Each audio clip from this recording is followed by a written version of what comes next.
আজকে আরও একবার চলে এসেছি সেই কানাইডাঙ্গার বাঁধ, যে কানাইডাঙ্গার বাঁধের গল্প তোমরা শুনেছো সাসপেন্স নাইটে। এই সেই জায়গা কানাইডাঙ্গার বাঁধ। আর এই জায়গাটা আমি আরেকবার সবাইকে দেখানোর জন্য ভিডিওটা করছি। এই যে রাস্তাটা, এই রাস্তাটাই হচ্ছে কানাইডাঙ্গার বাঁধ নামে পরিচিত।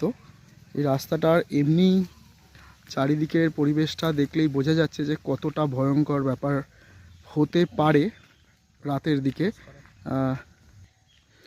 এই যে এইখানটায় আগে যখন এসেছিলাম জল ভর্তি ছিল এই খালটার, এখন জল শুকিয়ে গেছে। আর এই বাঁশ গাছগুলো দেখলেই বোঝা যাচ্ছে যে এই জায়গাটা ঠিক কতটা ভয়ঙ্কর হতে পারে রাতের বেলাতে। আর এই রাস্তাটা একদম সোজা চলে গেছে, যে রাস্তাটা পড়েছে একদম সোজা শ্মশানে গিয়ে। তো এই রাস্তাটাই হচ্ছে সেই কানাইডাঙ্গার বাঁধ নামে পরিচিত। এবং রাতের বেলা এই রাস্তা দিয়ে কেউ চাইতো না, খুব দরকার না পড়লে সন্ধ্যের পরে এই রাস্তা দিয়ে কেউ যাতায়াত করে না। তো এই সেই কানাইডাঙ্গার বাঁধ। আজকে আরও একবার আমি মামার বাড়িতে এসেছিলাম। এসে এই কানাইডাঙ্গার বাঁধের এই জায়গাটা আমাকে বরাবরের জন্যই টানে, কেন জানি না, একটা অন্যরকম ফিল করি এই জায়গাটাতে আসলে। আর আজকে ঠিক এই জায়গাটাতে এসে পড়েছি। আজকে এখন বাজে বিকেল 4:30।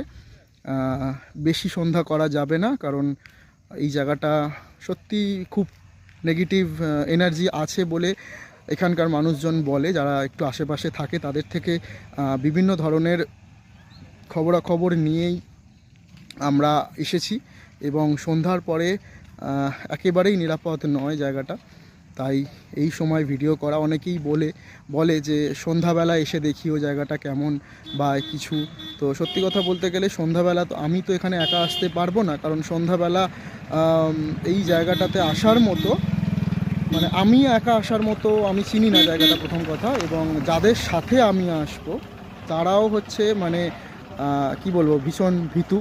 তাই এই সময় আসা এবং এই সময় ভিডিও করা।